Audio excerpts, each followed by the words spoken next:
Bonjour ou bonsoir à tous, vous qui regardez les vidéos que ce jour ou la nuit, c'est DVD Pro Catch.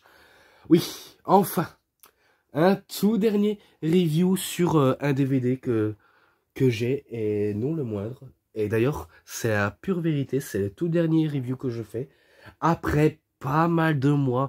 Je sais, je vous ai saoulé avec tous mes reviews, je sais, vous en avez ras le cul, que je fasse tout le temps les mêmes sujets de vidéos. Mais sinon, qu'est-ce que je pourrais faire, hormis faire ça? Ben, je sais pas, on m'avait dit dans l'une de mes vidéos, ben, bien sûr, l'individu que je n'arrête pas de parler de lui, pourquoi faire un top 5 des meilleurs pay-per-view entre les années.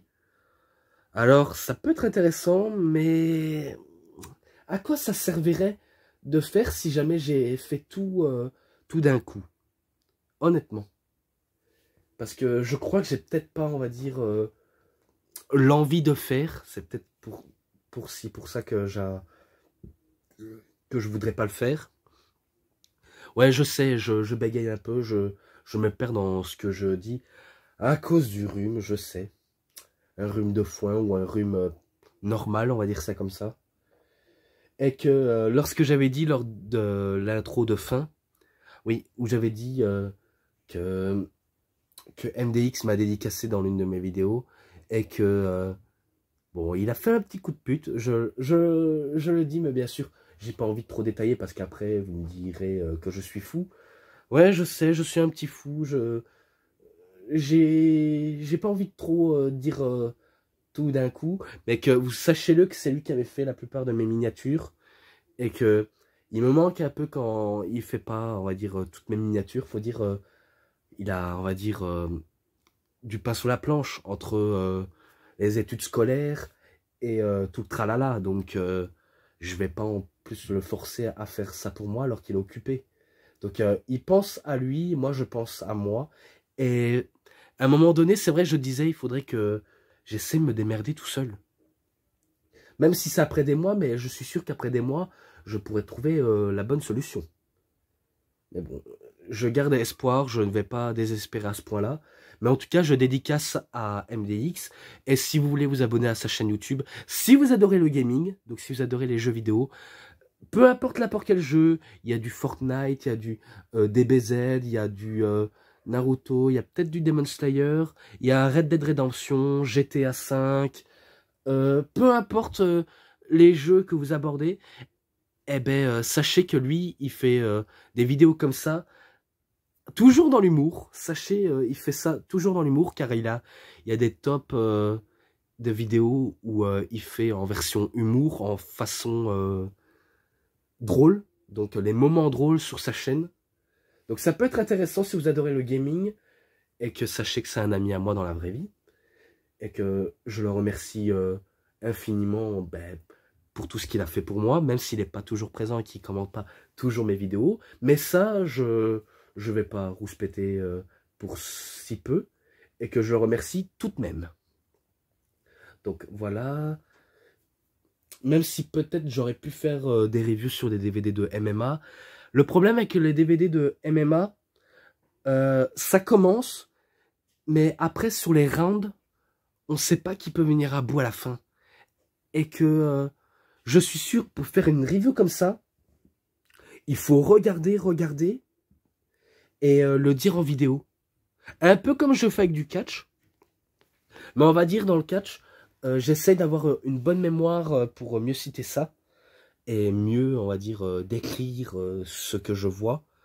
Mais que c'est pas toujours évident. Et ben dans le MMA, c'est un peu complexe. On sait pas qui peut gagner, qui peut perdre.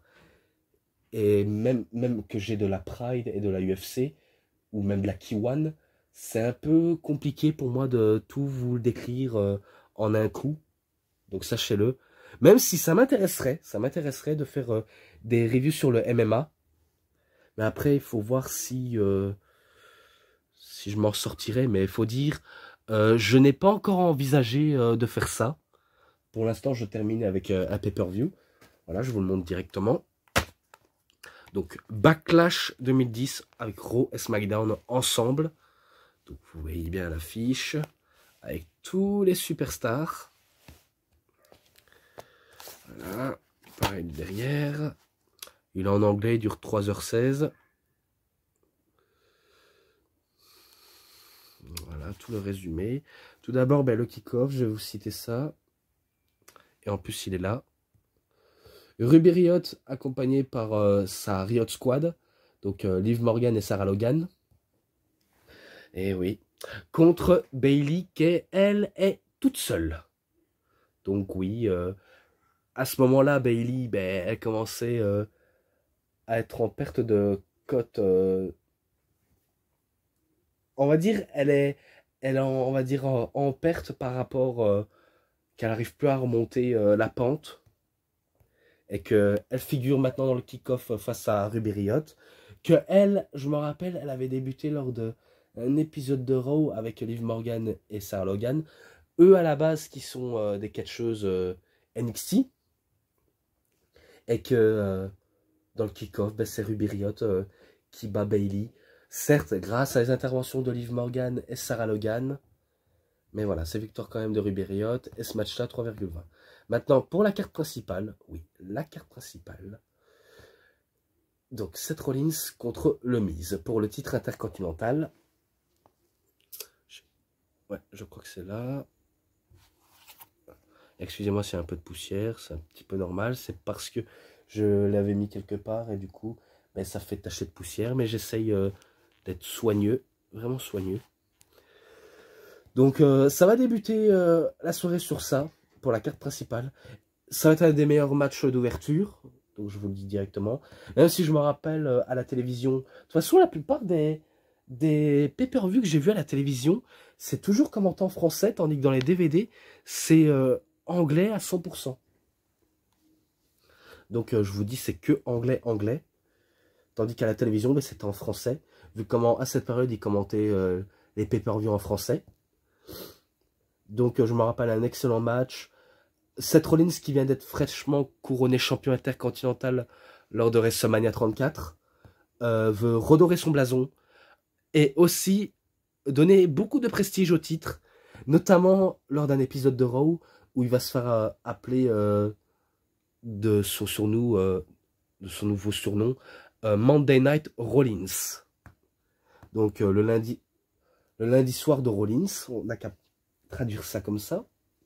Tandis que le Miz, lui qui a une dégaine d'un ninja, parce que oui, tenu en rouge, avec le bandeau sous le front, il a quasiment un air d'un ninja.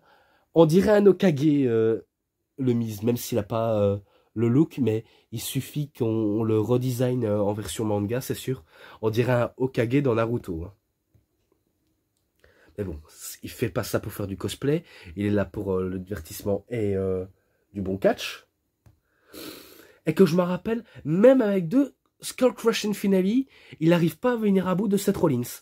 Tandis que Seth Rollins, vu comment il a comme slogan Burn it down, donc on fout le feu. Et il fait pas non plus une Johnny Hallyday hein, en faisant allumer le feu. Non. Certes, il aurait pu faire une référence, mais je suis sûr qu'il connaît pas. Donc, vaut mieux pas le forcer un truc qu'il connaît pas. Mais bon. Avec lui, il faut foutre le feu. On fout le feu au ring. Et du coup, du feu, il va en avoir du feu. Et que même si le Miz voulait en finir une bonne fois pour toutes avec Seth Rollins, c'est Seth Rollins qui vient à bout de The Miz avec un stomp pour la victoire. Et ce match-là, 3,40 direct, 3,40 pour un meilleur match d'ouverture. J'aurais pu bien mettre plus haut, mais ce serait abusé de ma part, même si je sais bien que j'ai déjà mis des notes plus haut dans les matchs d'ouverture, un peu comme j'ai fait avec Bret Hart Owen Hart. Et attendez, je vais vite un peu couper. Donc oui, excusez-moi, j'ai dû encore éternuer, tousser. Je sais, je m'en remets pas, même si je sais bien que cette vidéo, je vais sortir 2 fois. Oui, 2 fois dans la journée, comme ça je serai tranquille.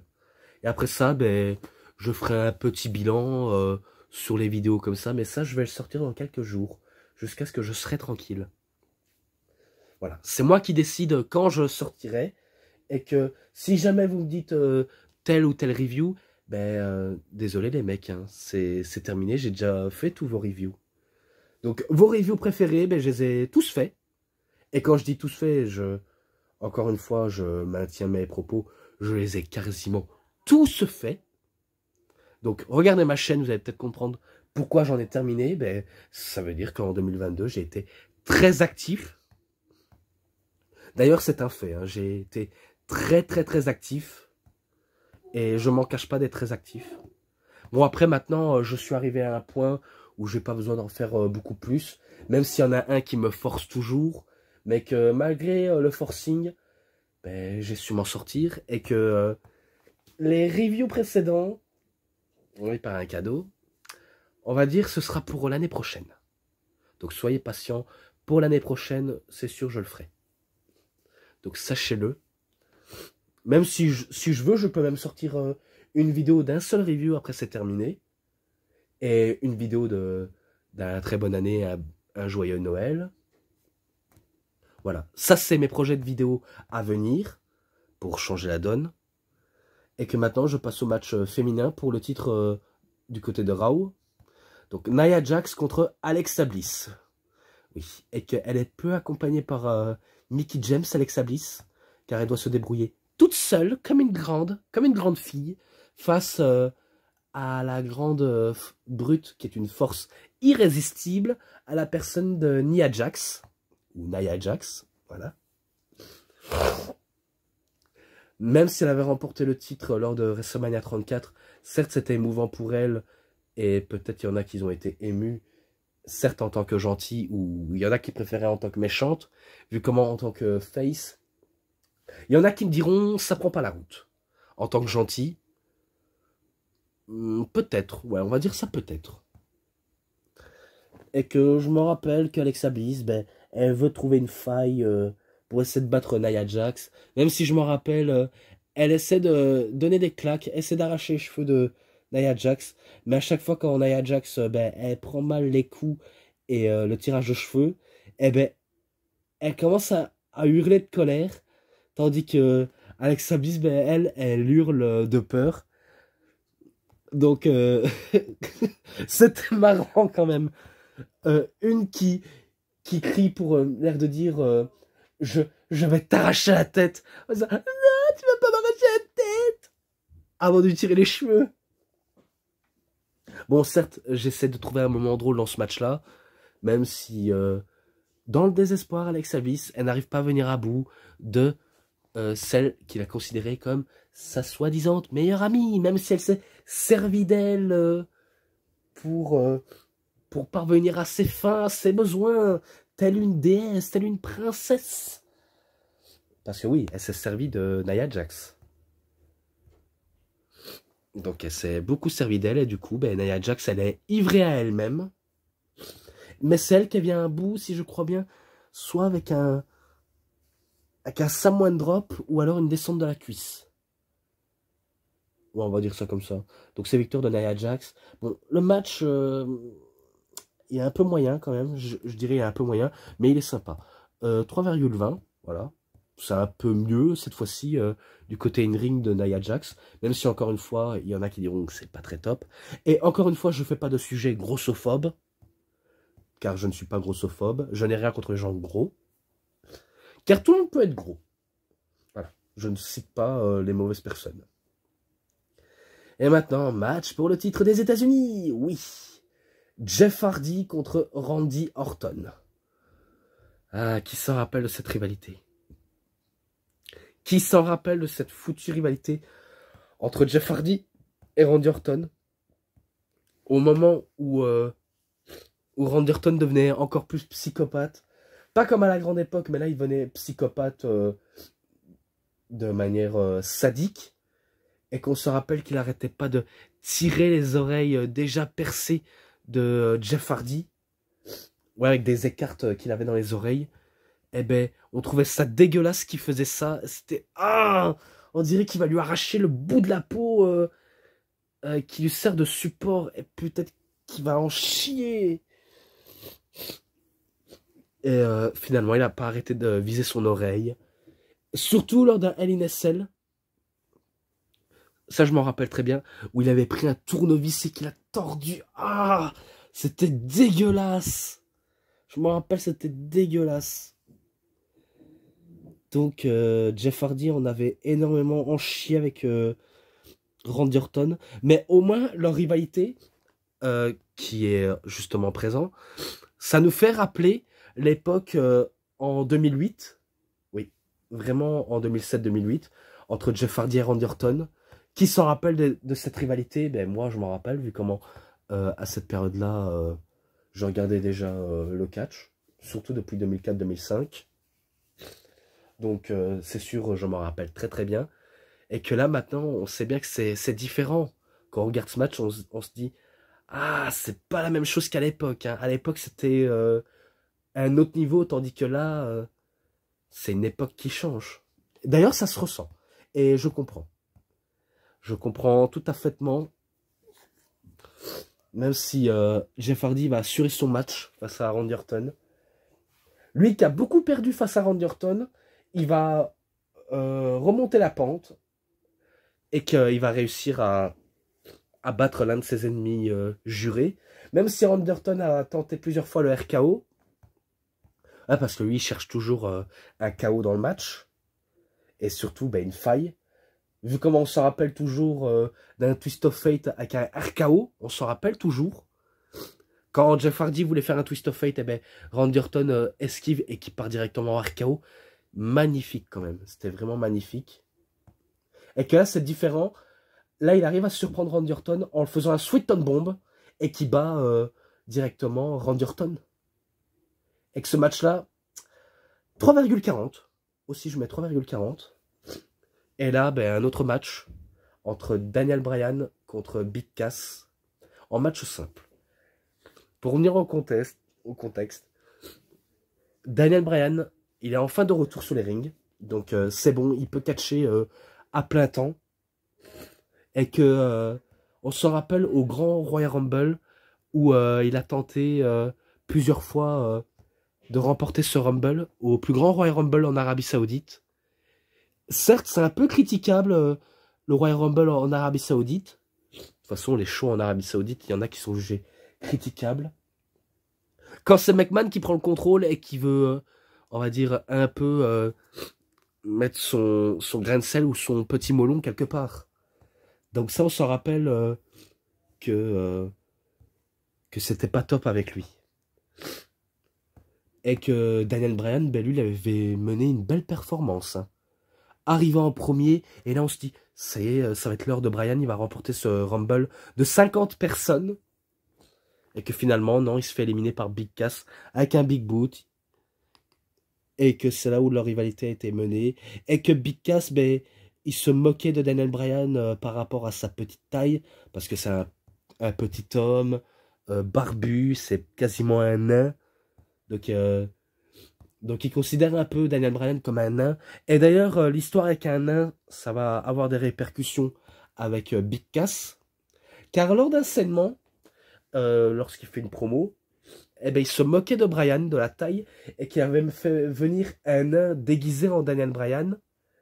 Et que normalement, il devait que se moquer de lui, et que Bryan devait intervenir directement. Mais sauf qu'il y a un petit problème. Big Cass, il a fait qu'à sa tête, il n'a pas suivi le script qu'on lui a donné. Vraiment pas, il a vraiment pas suivi le script.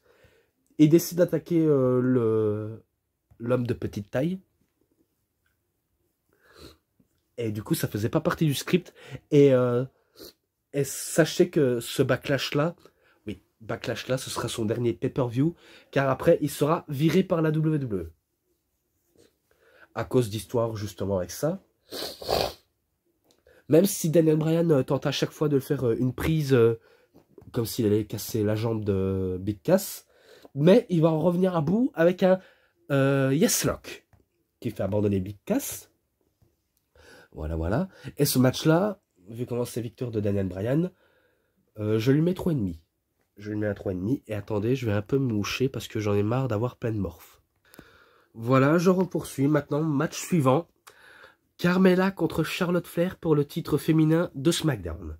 Vu comment tout à l'heure c'était le titre pour le titre féminin de Raw, maintenant c'est le titre féminin pour SmackDown. Et revenons à l'histoire. Charlotte Flair qui vient de battre Asuka à WrestleMania 34. Eh ben, on pensait qu'elle allait encore durer très longtemps son règne, jusqu'à ce que le lendemain de WrestleMania, du côté de SmackDown, elle se fait attaquer par les Iconics. Les Iconics, qui sont les Iconics? Est-ce que ce sont des hommes? Est-ce que ce sont des femmes? Ce sont des femmes. Et les membres de Iconics, ben, elles sont que deux. Et les membres, ben, c'est Peyton Royce et Billie Kay. Que maintenant, ils ne catchent plus du tout les Iconics. Ou encore à la TNA, enfin Impact. Je me rappelle qu'elle se faisait appeler de son vrai nom Cassidy. Et Billie Kay, c'est Jessica McKay. Ça, c'est leur vrai nom. Hein. Donc, ils ont fait un petit run à la TNA jusqu'à ce qu'ils arrêtent de catcher. Et que on sait que Peyton Royce, eh ben, elle est enceinte de Shawn Spears. Je suis au courant de toutes ces news. Et que elles attaquent Charlotte pour laisser le champ libre à Carmella qui a fait venir un arbitre, un super kick, elle remporte la victoire au Plague Ice. Donc pour la première fois de son histoire, ben, elle devient championne féminin de SmackDown.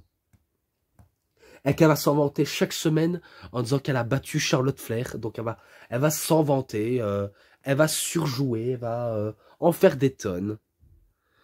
Et que la petite princesse de Staten Island est fière de son exploit. Et sachez-le que même Carmella sortait avec Big Cass. Hein, et qu'elle a dû se séparer de lui. Je dis ce qui était vrai à l'époque. Hein, je dis ça parce que j'avais vu ça passer à la grande période. Mais que elle qui était la copine de Big Cass, eh ben, elle a dû se séparer de Big Cass. Et qu'aujourd'hui, ben, elle est mariée et qu'elle est aussi enceinte de Corey Graves. Un ancien catcheur, évidemment, de chez NXT et commentateur à la WWE. Donc elle va s'en vanter qu'elle a battu Charlotte Flair à de multiples reprises. Ça va leur mener une petite courte rivalité. Même si Charlotte, elle court toujours après une victoire face à Carmella. Donc elle court toujours après la victoire. Toujours, toujours, toujours. Mais Carmella, elle trouve toujours une solution pour parvenir à ses fins. Notamment, je me rappelle qu'elle n'arrêtait pas de crier en plein match, l'air de dire l'arbitre, fais ton boulot de merde et donne-moi la victoire plus rapidement. Donc comme une telle enfant gâtée, même aussi en narguant Charlotte Flair, ah ben oui, c'est vrai. Lorsqu'on est championne, on peut narguer, on peut faire la maline, on peut faire la mala, on peut faire la mesquine. Et du coup, ben, elle va jouer sur ce terrain-là. Donc on pensait peut-être que ce serait une victoire inattendue de Charlotte, ou alors certains le voyaient, hein, certains le voyaient vraiment à des kilomètres. Moi le premier, mais Carmella m'a fait mentir. Car ces victoires de elle, je crois qu'elle a réussi à battre avec un super kick, et qu'elle fait un petit paquet, et du coup, ben, ces victoires de elle, justement. Pareil, ce match-là, 3,20. Je mets 3,20 comme avec Nia Jax et Alexa Bliss, parce qu'il faut dire que c'était un peu moyen. Et le show, il est un peu du vide quand même, hein. Il y a un peu quelques vides, mais faut essayer de s'accrocher. Voilà, plus que 3 après c'est terminé. Le match que je pense pas déjà avoir noté dans le DVD de AJ Styles. Enfin, je pense, enfin je ne sais pas, mais peut-être que j'irai vérifier. Donc, AJ Styles contre Shinsuke Nakamura. Match sans aucune disqualification pour le championnat de la WWE. Ouais. Pour le championnat de la WWE. Donc, eux qui se sont affrontés à WrestleMania 34, on va dire leur premier affrontement à la WWE, même si on sait qu'ils se sont battus 2 fois au Japon. La première fois, c'était dans les années 2000, AJ Styles et Shinsuke Nakamura. Lorsque AJ Styles était une grosse star à la TNA, et Shinsuke Nakamura, lui qui avait percé dès le début de sa carrière en remportant le titre IWGP avec un autre titre prestigieux au Japon. Et dans les années 2010, je crois que c'était en 2015 ou 2016, je crois que c'est ça, ils se sont affrontés à Wrestle Kingdom 10, je m'en rappelle très bien, Wrestle Kingdom 10, et Wrestle Kingdom, comme je l'ai déjà dit dans le DVD de Wrestle Kingdom, c'est le WrestleMania de la New Japan, et la WWE, enfin, et la NJPW, c'est la WWE au Japon. Et que j'ai même entendu dire que Sasha Banks pourrait aller à la NJPW en tant que membre de Bullet Club, mais ça n'a pas encore été confirmé officiellement, même si on sait qu'elle va catcher au Japon, peut-être du côté de la Stardom ou dans des promotions Joshin Wrestling, vu comment au Japon, du côté de la NJPW, il n'y a pas de division féminin, mais il y a des fédérations féminines, donc vous voyez, entre le Japon, c'est pas une communauté mixte entre les fédérations, tandis qu'aux États-Unis, c'est une communauté mixte. Ailleurs, c'est une communauté mixte, mais au Japon, c'est pas une communauté mixte. Même si on sait que les catcheurs et catcheuses s'affrontent des fois ensemble, ou encore, ils s'associent. Mais bon, ça, on verra pour l'avenir de Sasha Banks. Tandis que Nakamura et AJ Styles, ben, eux, ils vont faire un classique au Japon, où c'était un des meilleurs matchs, vraiment. À Wrestle Kingdom 10, c'était un des meilleurs matchs que j'ai vus. Tandis qu'à la WWE, du côté de WrestleMania 34, ben, les gens, ils n'ont pas ressenti la même énergie. Donc, c'était pas, on va dire, une pâle copie ce qu'on avait eu au Japon. Et c'est ça ce qui était dommage entre les deux hommes. Alors que ce sont des excellents catcheurs. Hein. Et après, ben, c'est Styles qui revient à bout de Nakamura. Après, ben, une preuve de fair play. Nakamura lui donne le titre avant de lui glisser un low blow. Et c'est là on a compris qu'il a fait un heel turn. Il décide de s'affronter au Greatest Royal Rumble, où ça va solder en double disqualification, jusqu'à ce que ça va leur mener à Backlash. Et de toute façon, c'était sans retenue, ils peuvent faire ce qu'ils veulent. Vraiment, ils peuvent faire tout ce qu'ils veulent. Et ça se jouait entre les embûches et aussi les tentatives de low blow. Hein. Sachez-le, ça partait directement dans ça. Même si je me rappelle que Nakamura était toujours en position du finish, mais qu'à chaque fois AJ Styles s'en retire. Pareil pour AJ Styles, il veut tenter le Phenomenal Forearm, mais Nakamura l'a vu venir. Ou encore le Styles Clash, mais Nakamura va passer sans emporter. Et après, un petit peu plus loin, je me rappelle que lorsque Shinsuke Nakamura était en position du Kinshasa, donc il est prêt à le parer, et bien AJ Styles lui balance une chaise dans le genou de Nakamura, alors que celui-ci venait de s'élancer. Donc, il lui balance la chaise dans le genou, mais le petit problème, la chaise fait un ricochet, et sérieux, hein, la chaise fait un ricochet, et le pied de la chaise va arriver dans la pommette de AJ Styles. Hein. Donc ça faisait... Et si vous ne me croyez pas, regardez dans le network de la WWE, ou alors si vous avez ce DVD, allez voir de vous-même, vous allez peut-être voir ce match-là, et vous allez peut-être comprendre qu'il y a eu un ricochet dans ce mouvement. Donc quand Nakamura veut faire le Kinshasa, il effectue, mais AJ Styles lui balance une chaise dans le genou, et sauf que la chaise elle a bondi sur le genou de Nakamura, et du coup ben, ça fait un ricochet. Et qui s'est reçu le pied dans la pommette. Le pied de la chaise dans la pommette. Après, je me rappelle, low blow sur low blow. AJ Styles se reçoit un low blow. Nakamura, c'est pareil. Et après, un long moment après qu'ils se sont levés, ils se regardent face à face. Et là, on ne sait pas comment, pourquoi ça s'est fini de cette manière. Et on ne sait pas pourquoi ils se sont, on va dire, eu un peu la même idée en même moment. Mais AJ Styles et Shinsuke Nakamura, ils vont tous les deux se donner un double coup de pied dans les couilles. Et du coup, mais ils auront tellement mal que l'arbitre va compter jusqu'à 10 et ça se solde en match nul. Donc pas de vainqueur, mais que des perdants. Donc il n'y a que des perdants dans ce match-là. Personne n'est gagnant. Ah, bordel. Mais par contre, ce match-là, il faudrait que je regarde, hein, si je l'ai dans le DVD. Hein. Mais ça, j'irai vérifier. On va dire, je le mets en description. Voilà, pour éviter que je fasse une connerie, en description. Allez, plus que 2 et c'est terminé. Match par équipe. Braun Strowman et Bobby Lashley contre Kevin Owens et Sami Zayn. Alors pour revenir à Bobby Lashley, lui, il a fait son retour le lendemain de WrestleMania 34. Lui qui venait de quitter la TNA, et en plus c'est vrai, il venait de quitter la TNA, / Impact Wrestling. Donc on ne pensait jamais le revoir, et pourtant il est enfin venu.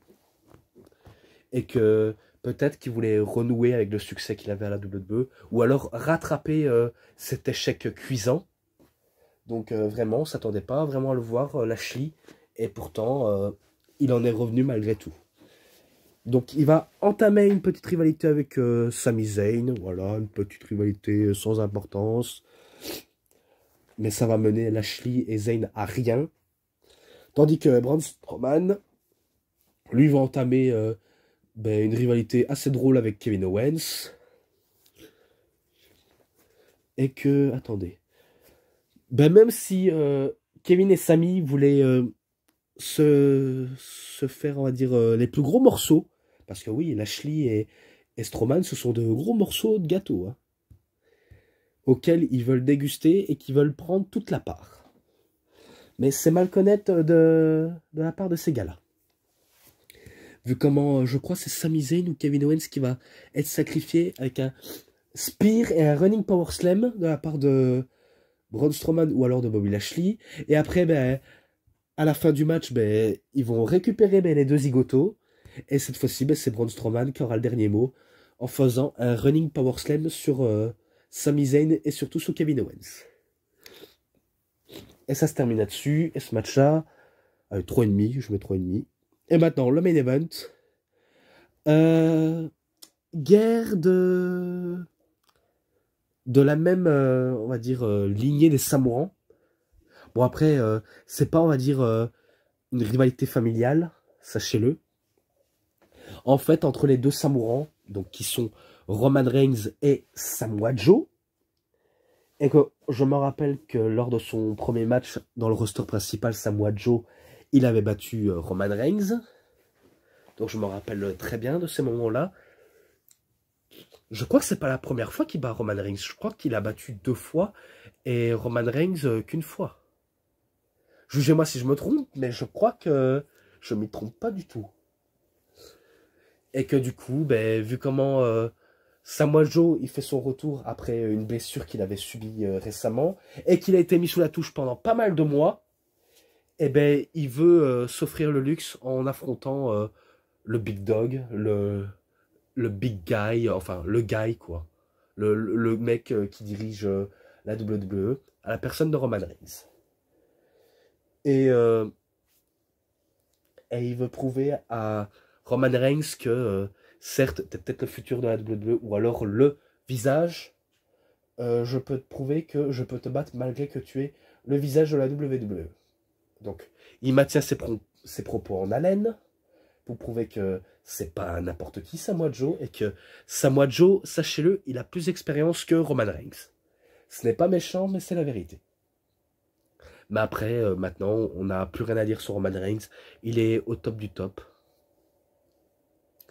Et qu'on se rappelle des échanges brutals, des Urinagi, des Superman Punch, et aussi des Itzugiri, et même des topés suicidaires de la part de Samoa Joe.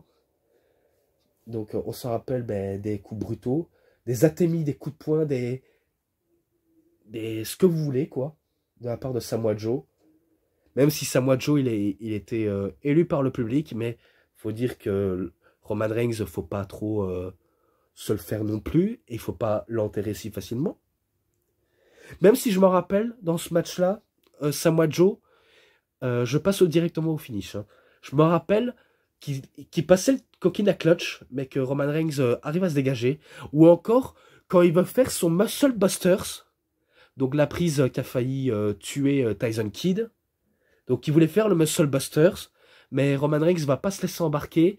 Et après, il enchaîne Superman Punch, inspire sur Samoa Joe, et il bat ce dernier. Point final. Donc ce match-là, bon, après il y en a qui diront quel est l'intérêt, mais je lui mets 3,60. Je mets 3,60, c'était brutal. et c'était pas mal, même si ça va écarter Samoa Joe pendant une longue période. Dommage pour lui, mais c'est la loi du plus fort, et on peut rien y faire. Et moi, ben, j'en ai fini avec cette review, et que voilà, j'ai dit directement la note globale. Voilà, malgré un show qui était un peu du vide, mais avec des bons matchs quand même. Pour ce qui est les matchs, les bonus, les scènements, promo et l'ensemble. Oh là là là là là là, qu'est-ce que je noterais celui-là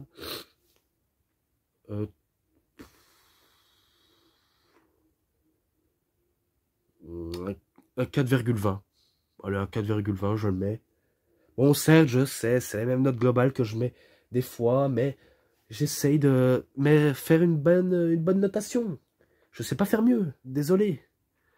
Et que, comme j'ai dit, cette dernière vidéo de review s'achève ici. Enfin, après pas mal de mois, cette fois-ci. Après ça, ben, je vais enfin me reposer. Peut-être que je sortirai une vidéo de bilan d'ici peu. Très rapidement. Bien sûr, il faudrait que je prenne un peu mon temps. Car après ben, tous les efforts pour essayer de vous contenir de bons contenus, c'est pas gagné pour moi. Sachez, c'est pas gagné pour moi, mais c'est pas grave. Voilà. Donc pour ça, ben, cette review est terminée. C'était DVD Pro Catch. J'espère que vous avez bien aimé cette vidéo. Et si elle vous a plu, vous savez ce qu'il vous reste à faire. Likez la vidéo, commentez, partagez. Abonnez-vous à ma chaîne. Cliquez sur la petite cloche pour avoir plus de notifications des prochaines vidéos. Et moi, je vous dis bonne journée, bonne soirée à tous. Au revoir tout le monde pour une prochaine vidéo. A plus à tous les fans de catch.